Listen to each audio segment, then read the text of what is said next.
saber se é verdade ou mentira o que nós pregamos, se você vir aqui e obedecer.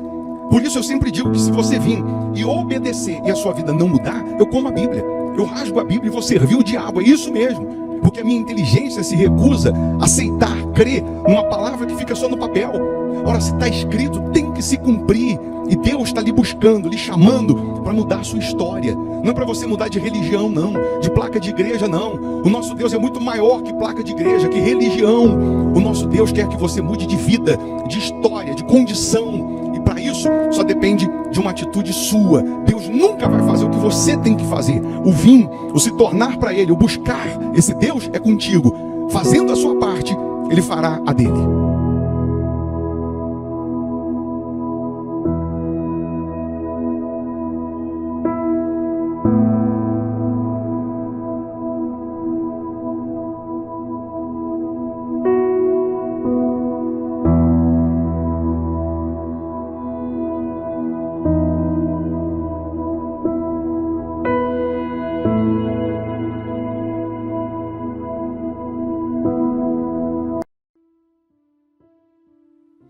Muito bom dia, que Deus abençoe mais uma vez a sua casa, a sua família, e que esse sábado, seja de boas notícias, que esse sábado seja de novidades, de respostas para os que creem. Mais uma vez nós estamos aqui lhe convidando para juntos orarmos, para juntos unirmos a nossa fé em oração num só Deus, num Deus que é único, num Deus que é poderoso, num Deus que Ele não é crente, Ele não é católico, Ele não se converteu e veio congregar na igreja evangélica.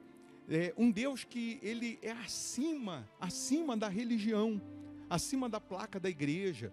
Eu digo isso por quê? Porque as pessoas sempre elas ficam esbarrando nessa questão da religiosidade e ela deixa de falar com quem resolve, ela deixa de buscar quem pode mudar toda e qualquer situação, que é o próprio Deus. Então, nesse momento de oração, que nós vamos juntos unir a nossa fé, nós não estamos aqui para ficar levantando bandeira de religião, e sim, o que nós queremos é que a sua vida mude, é que a sua história venha mudar, que a sua família seja transformada. O que nós queremos é que você seja abençoado. Você pode preparar aí um copo com água, ou uma caneca com água, ou, enfim, uma água que uma vez consagrada a Deus, ela vai simbolizar o poder de Deus, a presença de Deus. Vai servir só como ponto de contato. Nesse momento de oração, a luz de Deus, ela ilumina a sua vida e as trevas são dissipadas. É nesse momento de oração que os doentes são curados, que os cativos são libertos. É nesse momento que Deus, Ele abre os céus e derrama as bênçãos sem medidas na vida dos que creem. Então, se você quiser também, você pode deixar o seu nome aí para a oração. Não custa, é só escrever aí o seu nome, o nome do seu familiar, do seu ente querido, ou escrever aí a sua dor, a sua aflição, incluindo na oração. Se você se inscreve no canal também, você recebe uma cobertura de orações, porque também estamos sempre orando pelos inscritos no canal, tá bom? Então, se você quiser aí se inscrever, é só clicar aí, não paga para fazer isso, não custa nada, é só clicar em inscrever-se, E aí você vai receber essa cobertura de orações.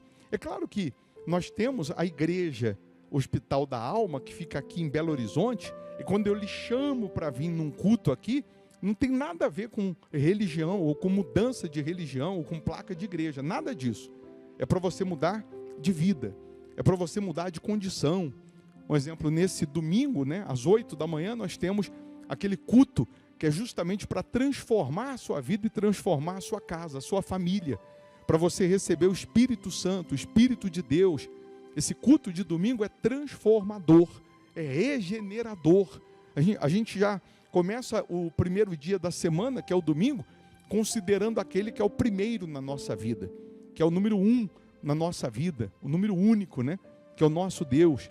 Então, se você mora em Belo Horizonte, região metropolitana, você vem presencialmente. Agora, se você mora em outro estado, outro país, uma cidade distante, aí você participa virtualmente através do nosso canal aqui no YouTube. É só você fazer aí da sua da sua casa, uma extensão da igreja, o hospital da alma. E com certeza o poder de Deus chegará aí. Nós temos membros virtuais, pessoas que todo domingo, 8 da manhã, elas, porque moram em outra cidade, né, outro país, elas sentam na frente da televisão lá, participam do culto como se estivessem aqui na primeira cadeira. Assim, com todo temor e tremor, elas participam também das bênçãos que estão contidas na palavra de Deus. Então vamos orar? Se possível, feche os olhos, é momento de oração. Em o nome do Senhor Jesus, ó Deus. Mais uma vez, meu Pai, nós estamos rendidos a Ti.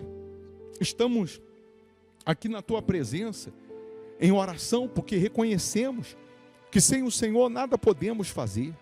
Reconhecemos que sem a Tua intervenção, a Tua manifestação, nós estamos fadados ao fracasso. A verdade é, meu Deus, que se o Senhor não curar, eu pergunto, quem vai curar? Se o Senhor não libertar essa pessoa desses problemas crônicos, antigos, quem vai libertar? O Senhor está vivo e o Senhor continua fazendo maravilhas na vida dos que creem. E aqui nós estamos orando porque cremos no sobrenatural. Então toca nessas pessoas.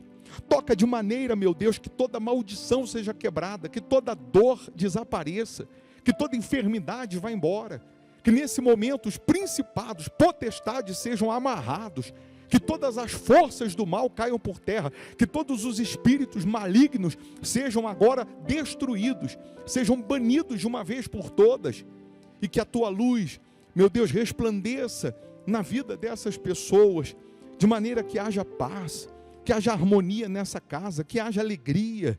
Oh meu Deus, assim como o som da minha voz chega até essa pessoa, faça chegar o poder regenerador, transformador, faça chegar o poder que liberta, meu Pai, o poder que transforma. Assim como o Senhor transformou água em vinho, o Senhor pode transformar mente, coração. O Senhor pode transformar esse casamento, esse relacionamento. O Senhor pode transformar a vida dessas pessoas. O Senhor é especialista em fazer o pobre que está vivendo humilhado, envergonhado. O Senhor é especialista em transformar ele no rico. O Senhor tira o pobre do pó, do chão, da lama e faz ele se assentar ao lado dos príncipes.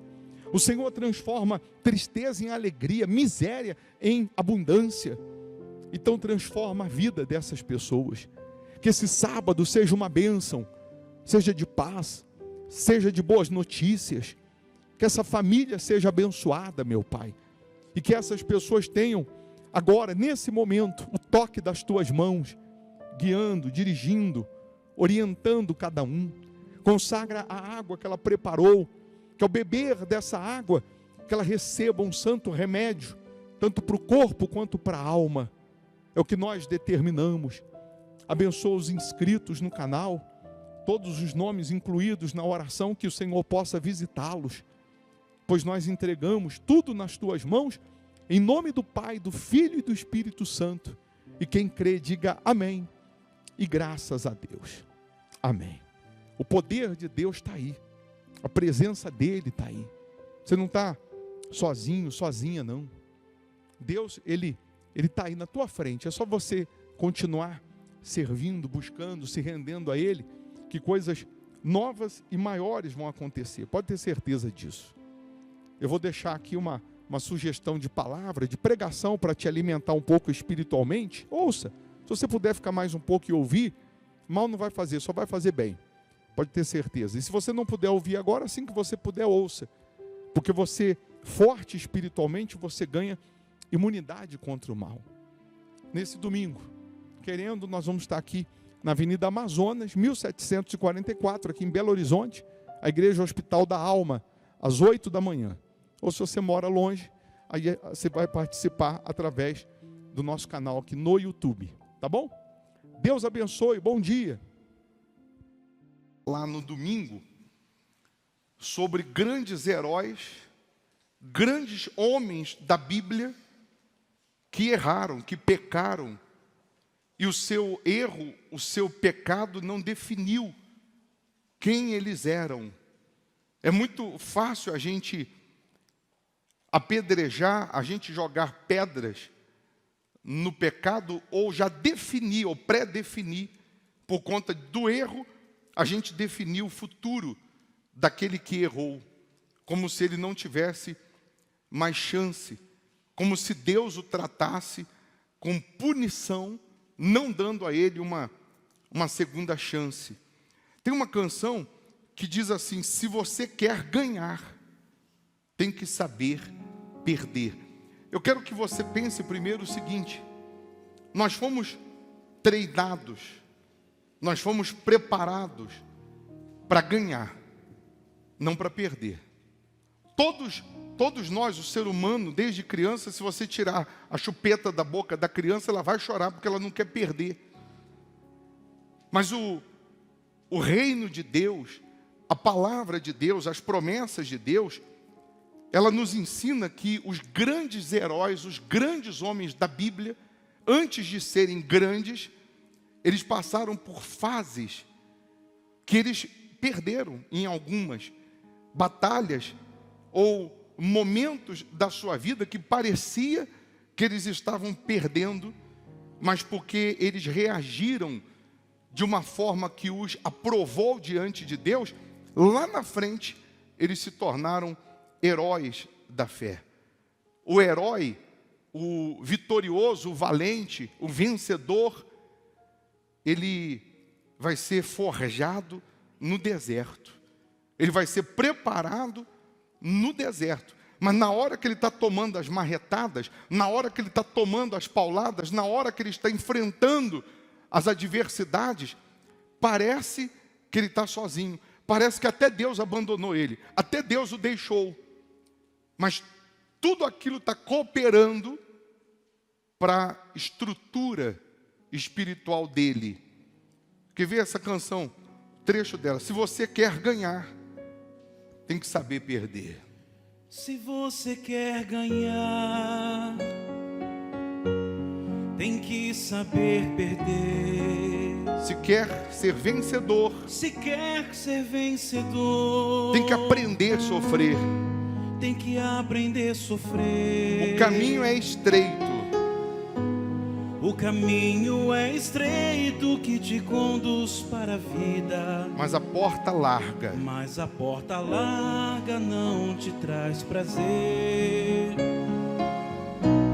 Eu te dei a fé para você lutar, como dei seus pés para você andar.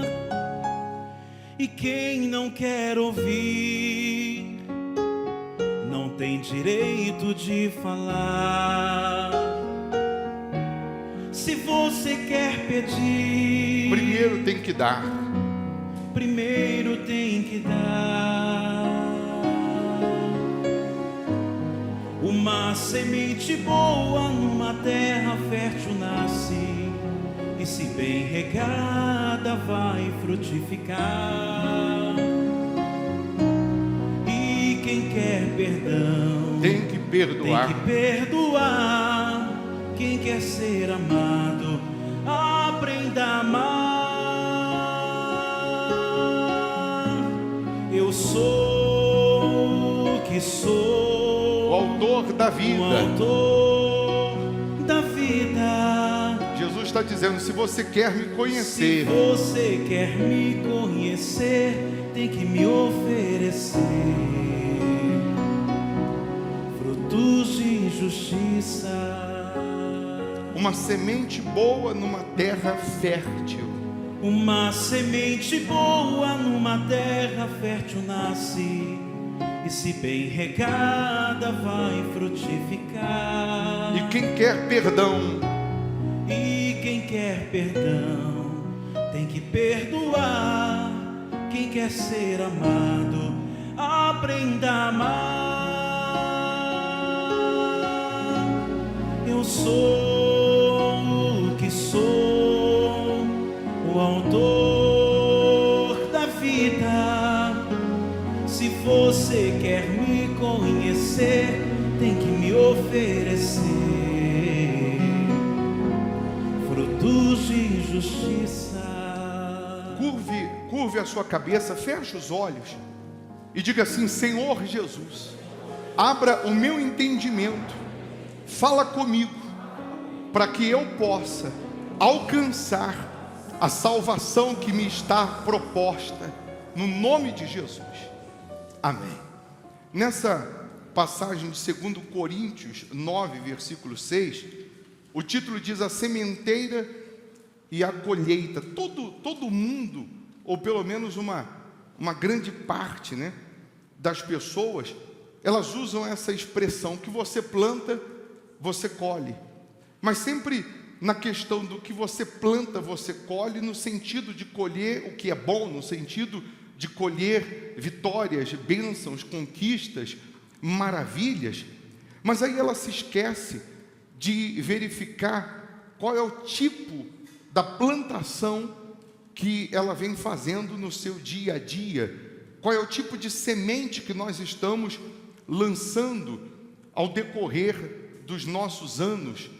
E aí o versículo diz: e isto afirmo, aquele que semeia pouco, pouco também ceifará, e o que semeia com fartura, com abundância também ceifará. Claro que se a gente fosse para o lado econômico, nós íamos pegar a lei da semeadura, pessoas que no passado, através da fé, plantaram, como aquela viúva, um bolo que era o que ela tinha para comer com o seu filho, depois ele ia morrer de fome. Ela faz primeiro para o profeta, que representava Deus, e porque ela plantou, fez primeiro para Deus, aquela última refeição se multiplicou em milhares de refeições que deu para ela comer com o seu filho pelos 3 anos que a seca durou naquela época. A plantação de 5 pães e 2 peixes, que foi colocado nas mãos do Senhor Jesus, 20.000 pessoas comeram, se fartaram e sobraram 12 cestos cheios. Mas não é essa plantação que eu quero falar hoje, não. Não é essa semeadura que eu quero falar hoje. Se você semear o que é mal, você vai colher o que é bom. Se você semear orgulho, se você semear injustiça, se você é aquela pessoa que semeia ingratidão, você acha que você vai colher o quê? Se a lei da semeadura, ela serve para todos nós. A lei da semeadura, ela sempre vai servir para todos nós, independente do lugar ou da posição que nós ocupamos na terra. Então é muito fácil hoje eu falar: meu Deus, eu quero colher as tuas promessas, eu quero colher as tuas maravilhas, eu quero colher a tua grandeza, mas eu plantei para isso? Porque o que eu estou colhendo hoje foi o que eu plantei ontem, e o que eu estou plantando hoje é o que eu vou colher amanhã. E aí no versículo 10 de Eclesiastes 9, diz assim: tudo quanto te vier à mão para fazer, faze-o conforme as tuas forças, porque no além para onde tu vais, não há obra, nem projetos, nem conhecimento, nem sabedoria alguma. Deus ele está falando desse tempo. Enquanto nós estivermos vivos nessa terra, Ele está dizendo: tudo quanto vier na sua mão para fazer, faça com todas as suas forças. Você pode não ter sido projeto para os seus pais. Seus pais podem ter dito para você o seguinte: você nasceu por um acidente, porque nós não projetamos ter você, não planejamos ter você. Mas se você veio ao mundo, se Deus permitiu você nascer, você pode ter certeza que é para que o projeto de Deus, é para que o plano de Deus se cumpra através da sua vida. E aí eu pergunto: qual é o plano de Deus para mim? Qual é o objetivo de Deus para nós? Será que nós viemos ao mundo? Será que nós nascemos para ser mais um rosto no meio da multidão? Porque quantos crentes, quantos que dizem ter se convertido ao Senhor Jesus e que a sua vida de conversão, a sua vida espiritual, se resume em só ele querer para si. Ele só quer se beneficiar dos pães, ele quer se beneficiar das promessas, ele quer se beneficiar das bênçãos de Deus, mas ele mesmo não tem sido canal de bênção para ninguém. Ele não tem sido aquela pessoa que vai seguir a missão do Senhor Jesus de ser o sal da terra, de ser a luz para quem está vivendo nas trevas. Ou seja, não há preocupação nenhuma com o seu próximo, há preocupação consigo mesmo, há preocupação só em você ter, em você receber, em você fazer, em você alcançar. Mas quando nós falamos de projeto de Deus, sempre está ligado a nós e mais alguém, a mim e mais alguém. Aí você consegue entender o porquê que alguns que não se sujeitam ao plano de Deus não conseguem ver as promessas de Deus se concretizando. Você vê que na oração do Pai Nosso diz: Pai Nosso, meu e de mais alguém, é para nós. O pão nosso não é só para mim, o pão que vai vir só para mim e para o outro nada.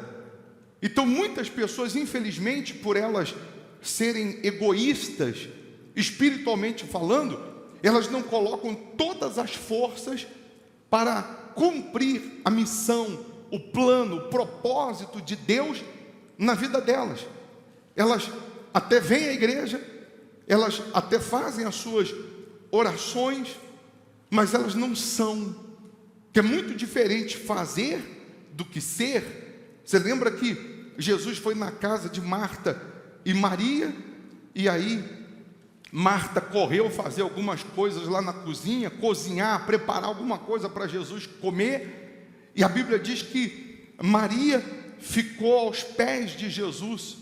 Ela se preocupou em ser para Jesus, ela se preocupou em se alimentar do que Jesus tinha para ensinar, do que Jesus tinha para passar. E aí chega um momento que Marta reclama e diz: Senhor, não dá para pedir para minha irmã me ajudar aqui na cozinha, não? Não dá para pedir para minha irmã me ajudar a ajeitar aqui a casa, não? E Jesus disse assim: Marta, Marta, por que te preocupas com tantas coisas? A sua irmã escolheu a boa parte, que é ser, que é muito melhor do que fazer. E essa boa parte não será tirada, já que ela escolheu ser do que fazer. Entenda, Jesus não disse que o fazer não é para ser colocado na lista de prioridades, mas Jesus está dizendo que na lista de prioridades o ser vem primeiro, vem antes do fazer. Primeiro eu tenho que ser para depois fazer, porque não adianta eu fazer se eu não sou. Não adianta eu servir, eu sou um evangelista, eu venho na igreja mais cedo, ajudo a limpar a igreja, eu tento manter a casa de Deus em ordem, mas eu não sou para Deus quem Ele esperava que eu fosse.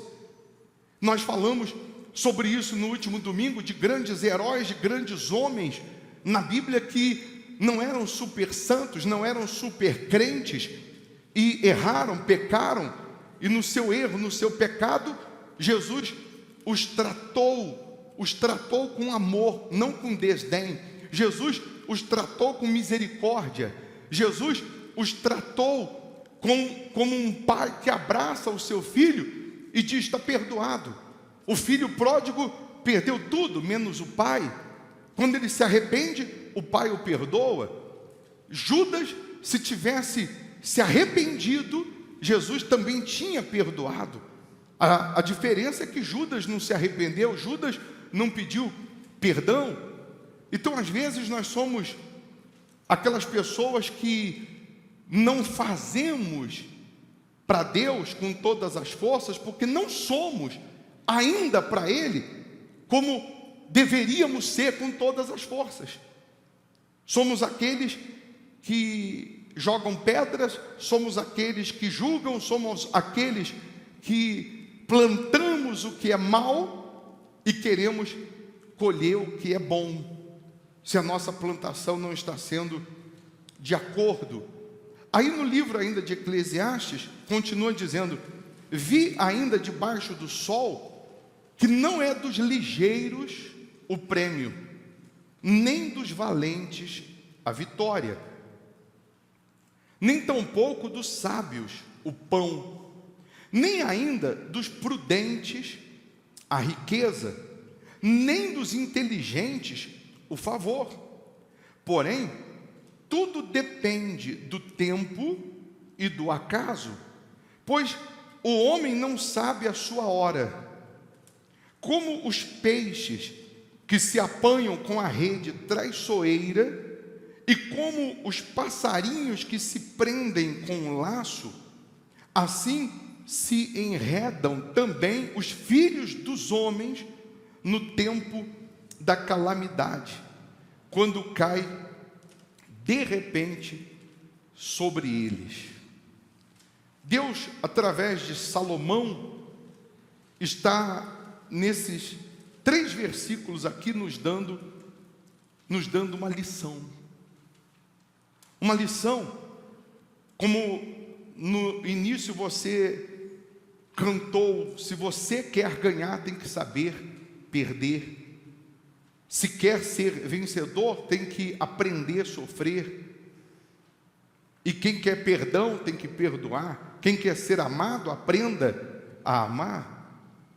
Deus, Ele está dizendo o seguinte: assim como para o peixe, quando você lança a rede, na concepção do peixe, essa rede é maligna, é traiçoeira, porque pega o peixe de surpresa.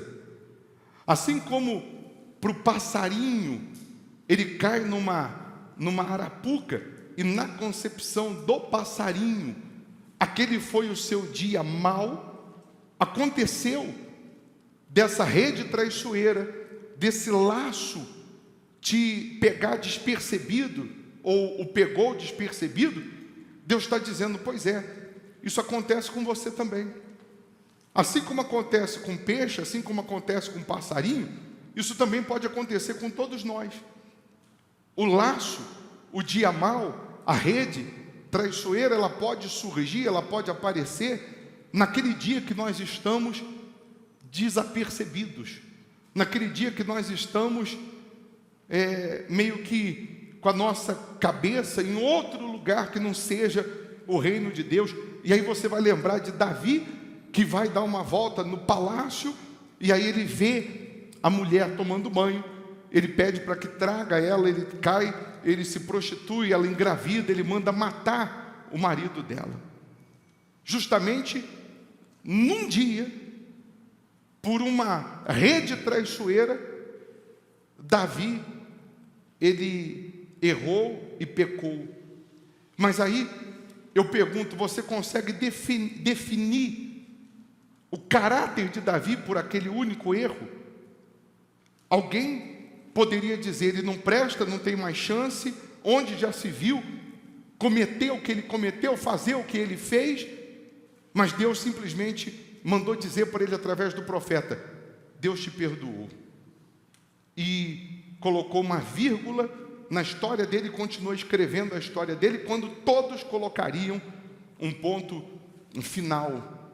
Circunstâncias, elas podem ou surgiram exigindo de você uma postura específica.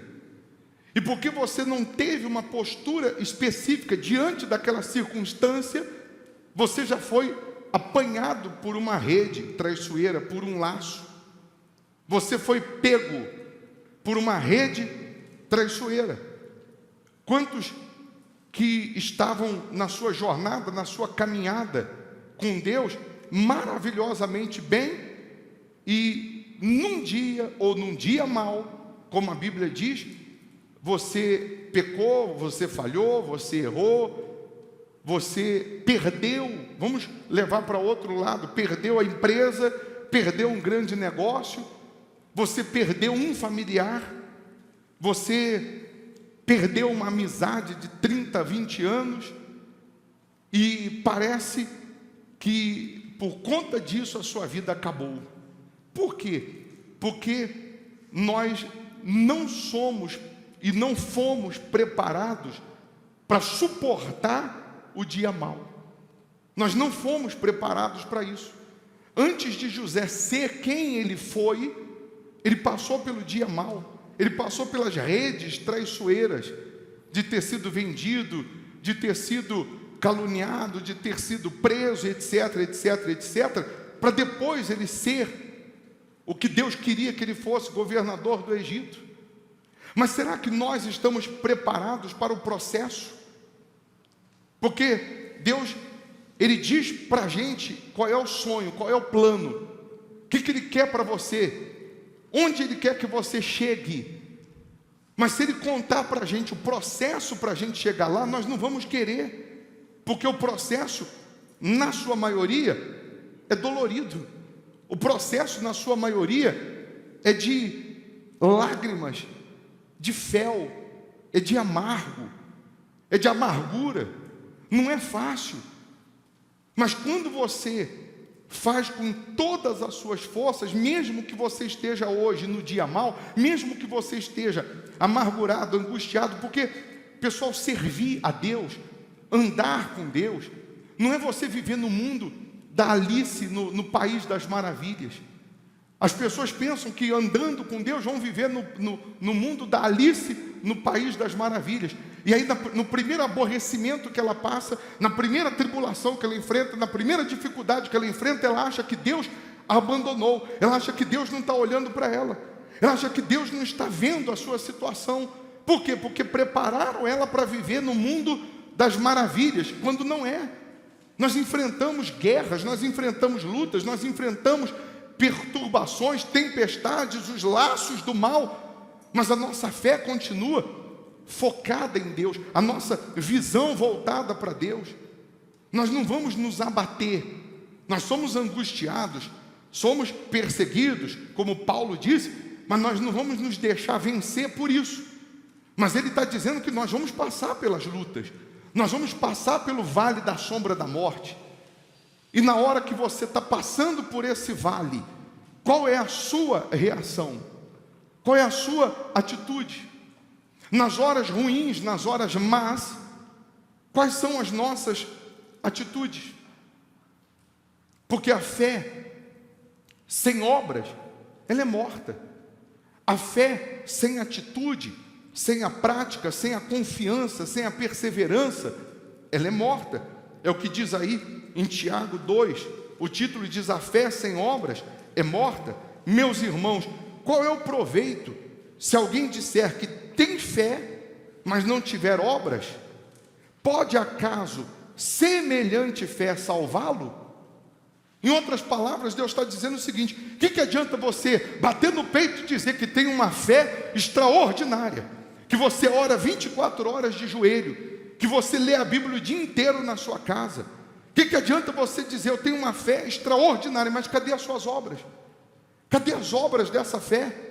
Cadê o serviço dessa fé para com o próximo, para com o aflito, para com o que está hoje endemoniado?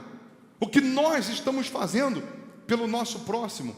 O que nós estamos fazendo com essa fé que nós temos para produzir almas para o reino de Deus, para tirar as pessoas que estão nos caminhos do inferno e levá-las para os caminhos de Deus? Eu não estou dizendo que você não tem que você tem que abrir mão do seu trabalho, da sua vida, para viver em função só de ganhar almas. Não é isso.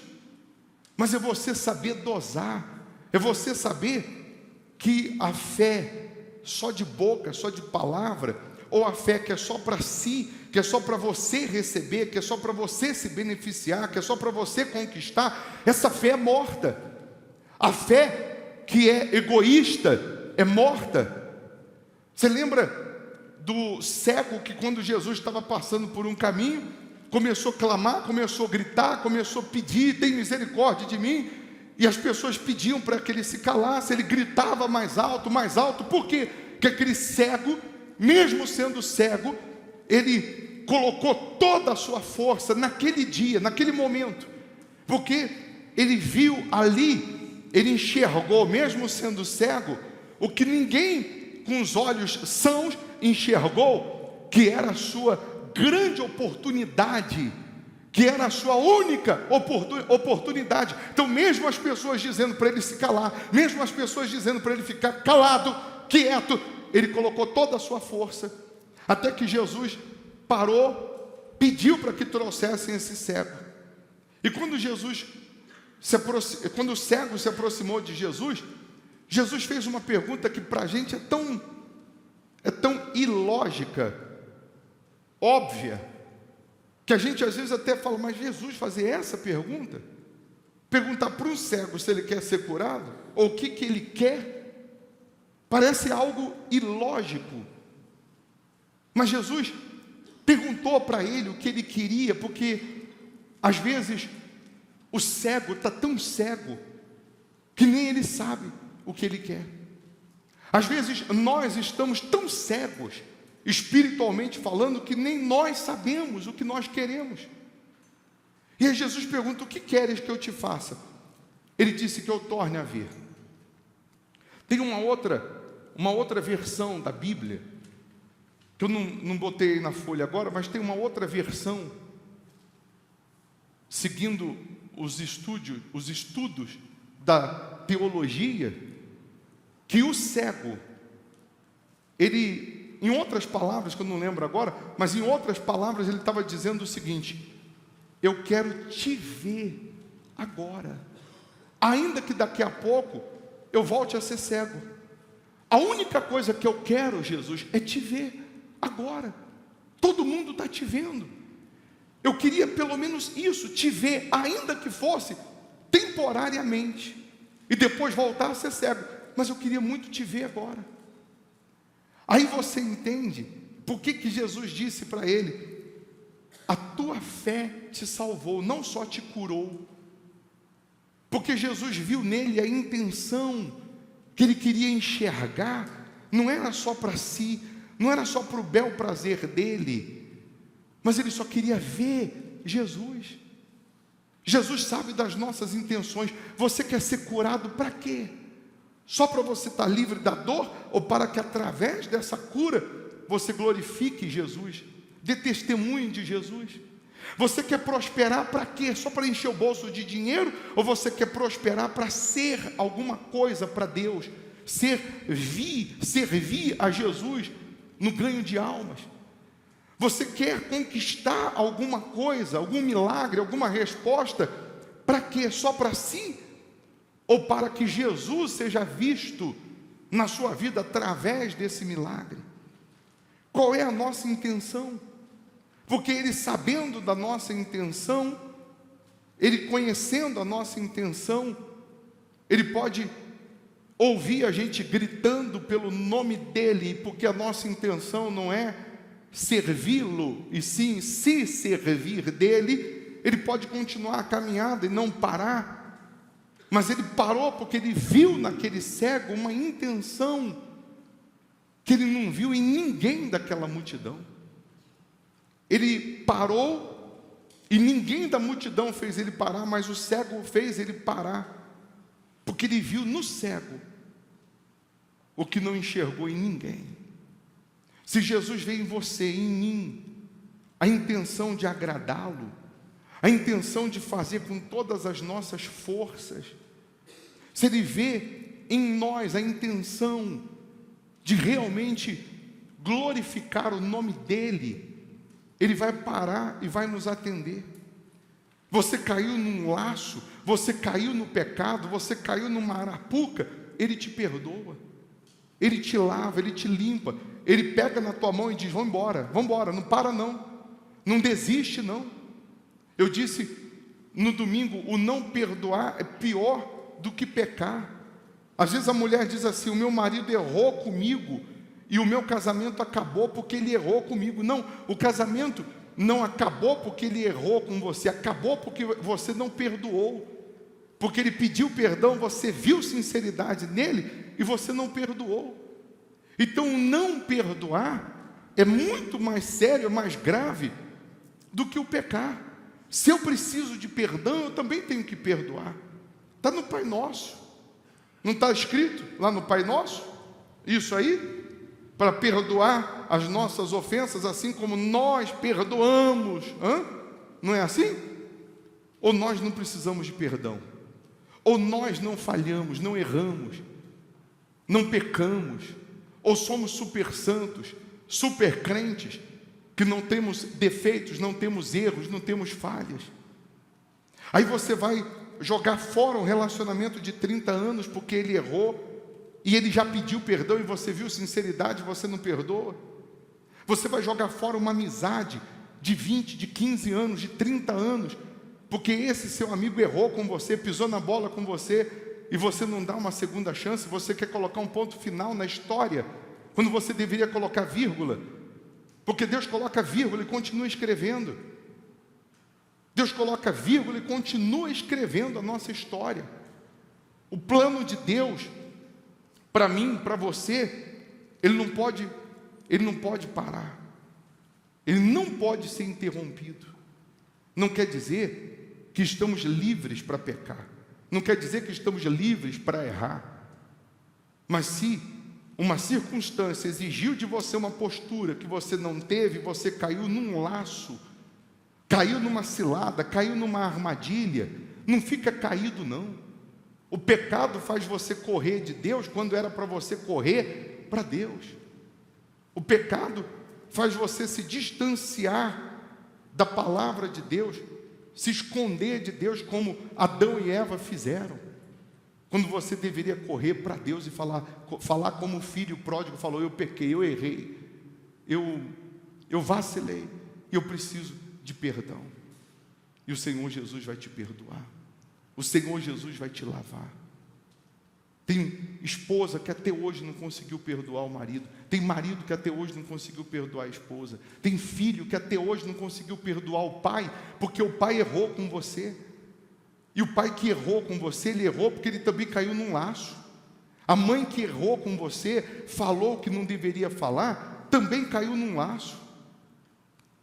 Quantos aqui que ouviram da mãe, do pai, exatamente isso?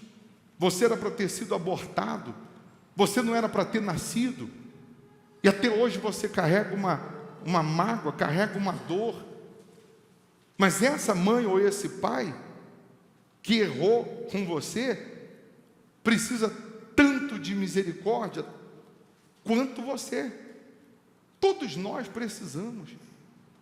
O que nós não podemos é ser juiz de ninguém, porque a todo instante, a todo minuto, nós temos que estar pedindo a Deus misericórdia, porque não sabemos a hora que Ele vai voltar, não sabemos a hora que vamos morrer.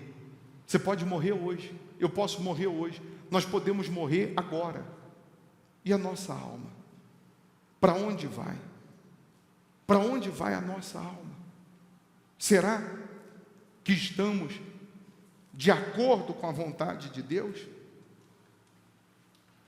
Será que estamos vivendo conforme Ele esperava?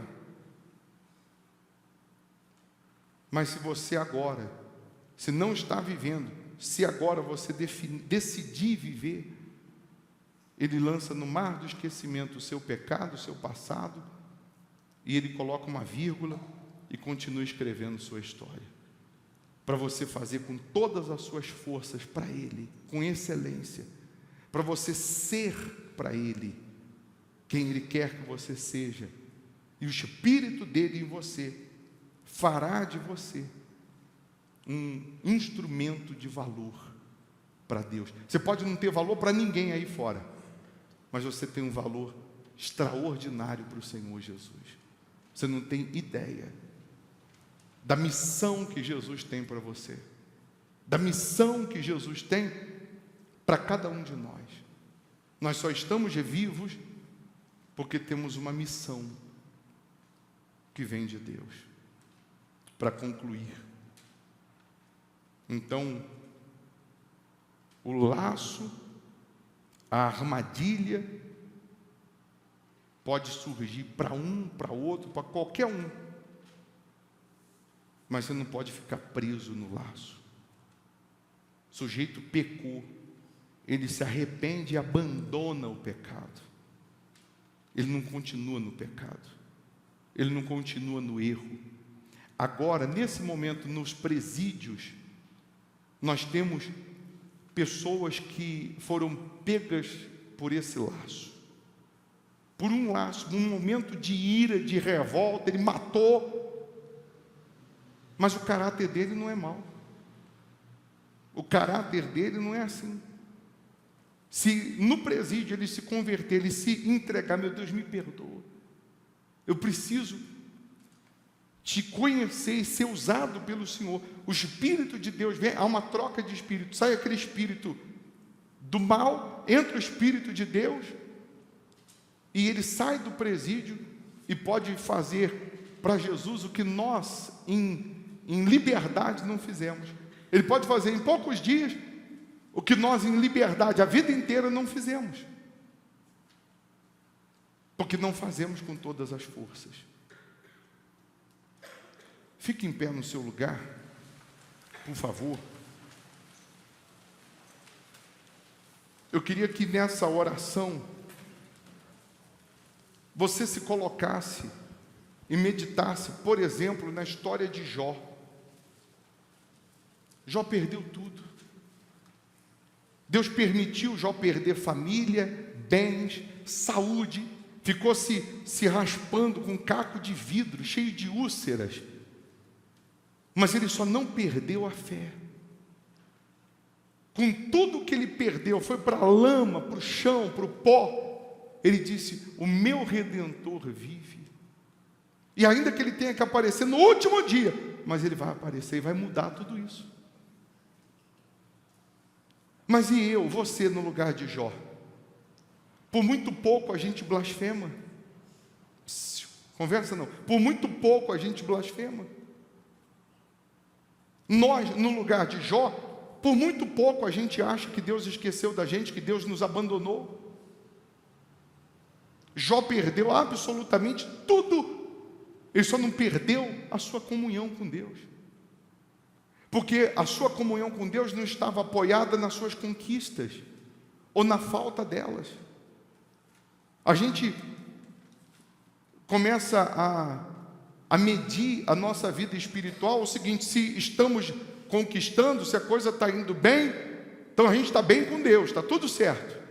Se está acontecendo alguma coisa de mal, de ruim, então a gente acha que Deus não é mais com a gente, que agora é o diabo. E quando é o diabo, nós sabemos que é o diabo. Quando é a gente, nós sabemos que somos nós. Mas a nossa conquista ou a falta dela não define quem nós somos. Mas é bem verdade que na falta da conquista, ou na falta da resposta, ou do milagre, nós desanimamos. Ou nos deixamos ser pegos pelo laço da dúvida, da murmuração, da desistência. E a nossa reação diante das lutas é que vai definir realmente quem somos. A nossa reação. Jesus, a Bíblia diz que ele suportou, não fazendo caso da ignomínia, não fazendo caso da vergonha que ele ia passar. Ele suportou toda a humilhação e não fez caso da vergonha, da humilhação que ele ia passar, sendo ele Jesus. Sabe por quê? Que ele não fez caso, porque ele sabia onde ele ia chegar. Ele sabia que depois daquela vergonha, depois daquela humilhação, depois da morte de cruz, depois daquelas pancadas que ele levou, ele sabia que ele ia ressuscitar, se ele suportasse. Se a gente suportar, nós vamos chegar lá. Suporta. Mas bispo, está pesado, suporta. Está difícil, suporta. Estão falando o que eu não fiz, estão dizendo o que eu não fiz, suporta. Ninguém acredita em mim da minha casa, suporta. Não tem mais ninguém que eu possa desabafar, suporta. Todos te deixaram? Jesus não. Ele continua com você.